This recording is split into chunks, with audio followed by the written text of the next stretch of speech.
is from Jerry from Mandaluyong City. Uh, do you need padrino or a padrino in DILG or PNP to get into firearms business? So siguro si Jerry wants to get into the firearms business as well. He's interested. Okay. But to answer the question, no, you don't need a padrino to get into the firearm business. It's like any bureaucracy.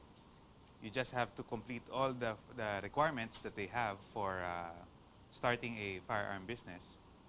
And as long as you clear the required clearances, the NBI clearance, police clearance, court clearance, and file the necessary paper with SEC or DTI, then you can get we have started. some video of the recent gun show, no? So I guess they'll have pretty much an idea of what it's like, of how many the competition, no? Yeah. How many competitors? Maybe we can see that, no? Anyway, this one is from Moy from Parañaque. Is your inventory or concession? Is your inventory on concession or do you buy outright? I speak for my company. Yes. We have it all on stock. It's not on consignment. We buy it outright from our suppliers. So, you know, a lot of our viewers are seriously thinking about what businesses they can engage in. So, I think these are your products. Yes, those are the ones that we had last November at the SMX. So, is it lucrative? It is. I can't say it isn't, but as with this is highly regulated items, so we are at the whim of the political powers that be. But our president, according to him, is an avid shooter, gun lover. So and we are very thankful for that. Okay.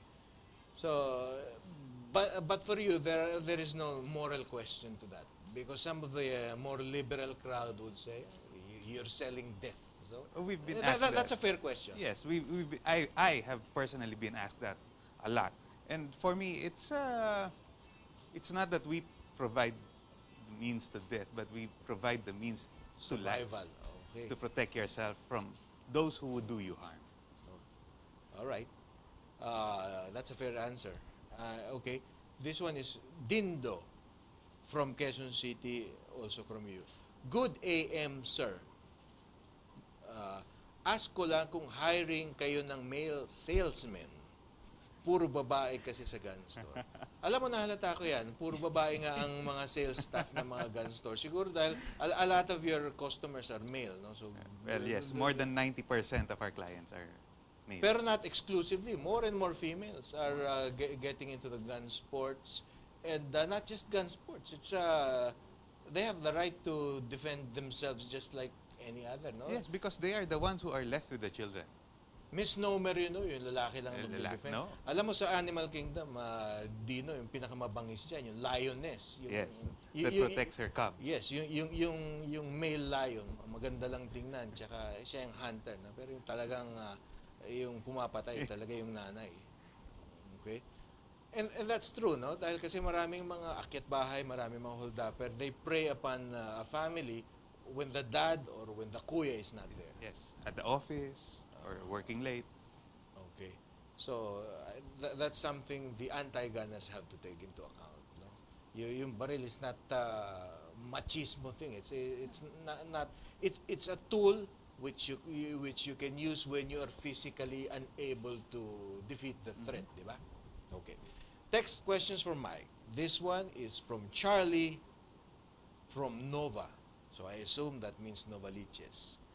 What is your group doing to stop shooting spree shootings?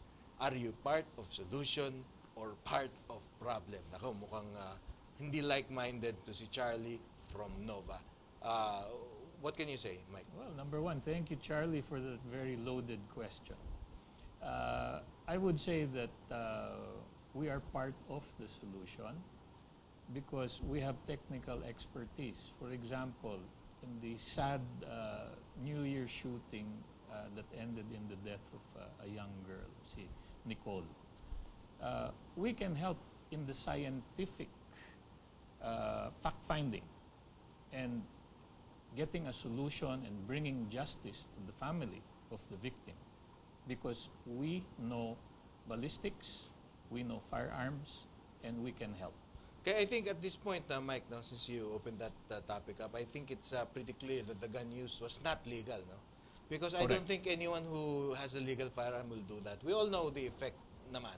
Tsaka it was a pistol, it was a 45. So that could have come from hundreds of meters away. So basically dun lang sa peripherals nung bahay nila, obviously, no? Yes. Since and dikit-dikit pa yung bahay na yun, in order to get a clear a clear shot, no, clear opening for the bullet, not to hit anything barrier. Doon lang yun, there's a kapit-bahay lang nila scientific yun. and Diba? systematic way of going about investigation, and I've had experience in this from years of working with anti-crime NGOs. No, What anti-crime NGO do you belong to?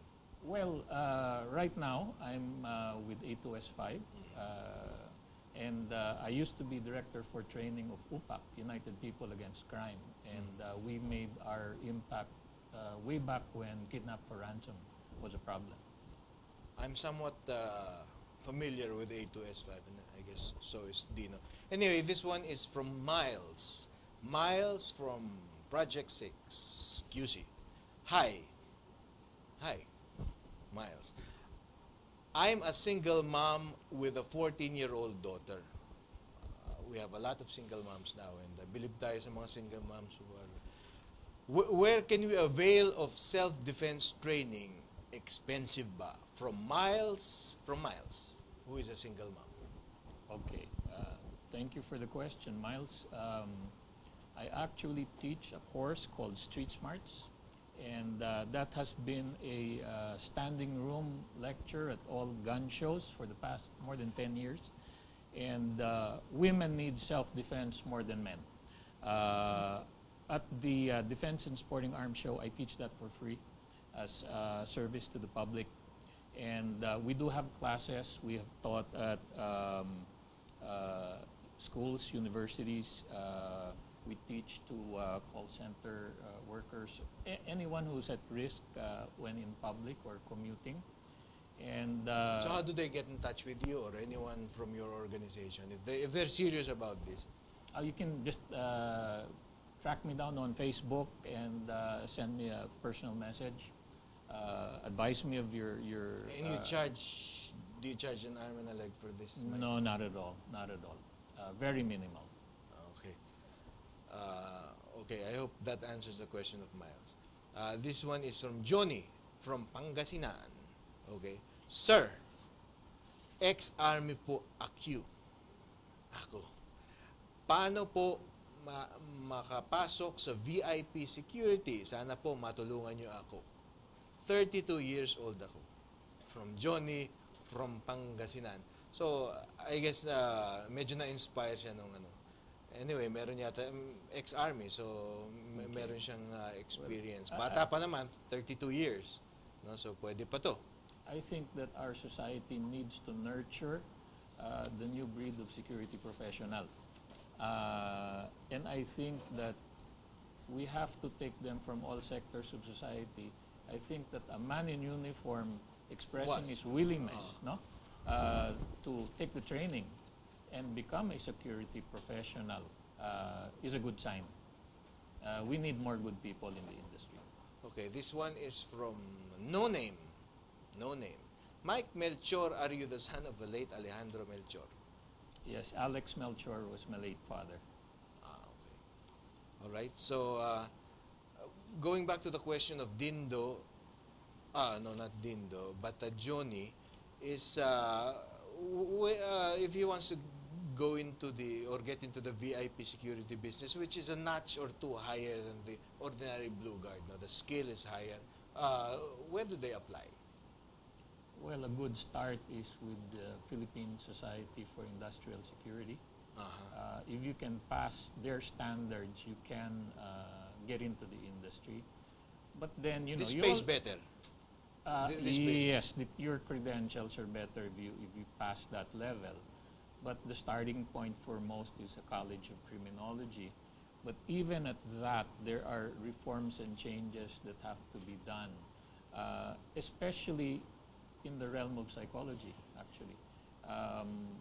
Because the better you understand human nature, the better you will do the job. Okay. This one is from Alex from QC. Okay, this is not exactly okay.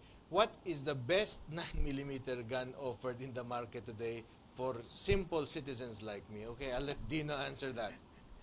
Well, I would be lying. Name your choice. I would say the Keltec 9mm. Oh. Which is a product of ours, I'm sorry to say, but... Parang but tinanong mo, what is the better car? BMW, Mercedes, Audi, Porsche? It really depends on the person who So uses it's it. or kung Japanese, Toyota, Mitsubishi, or Nissan. So I guess that would depend on how deep your pockets are, what It will depend on the budget, even to the size of the hand of the client. But when you get any product that you use, that sees hard use, you should get something with a name, no? Kahit na paano. I mean, there are at least 3 or 4 or 5, whether it be gun or car or refrigerator. Yes, Medyo may mileage na yung mga yan. Okay. May I add to that? What?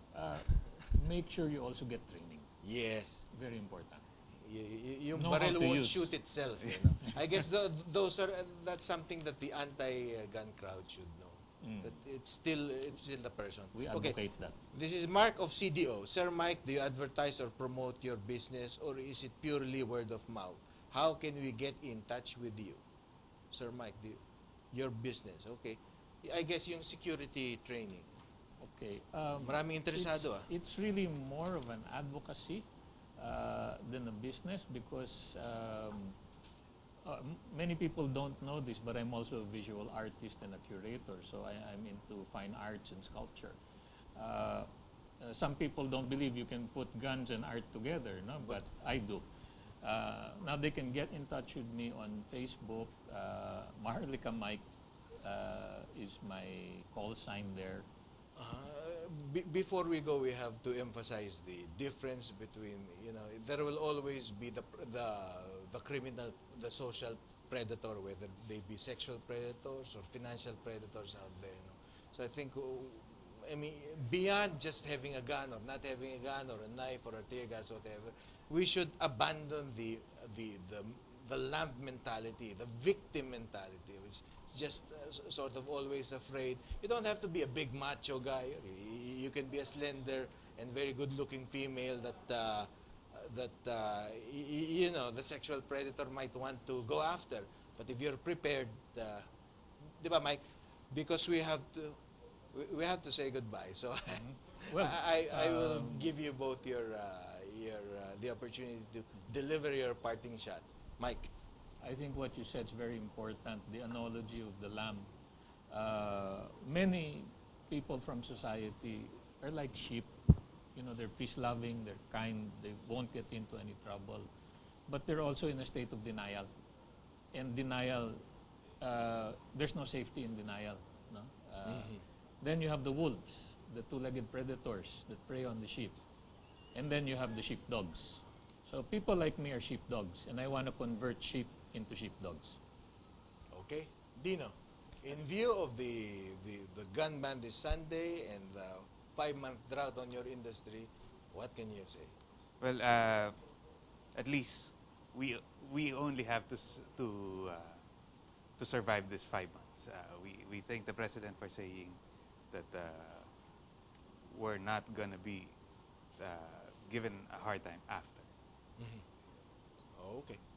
And on that note, we hope today's show gave you some useful and potentially life-changing ideas. Now, in the internet, our website is www.practicalbusiness.tv, and please like Practical Business TV on Facebook.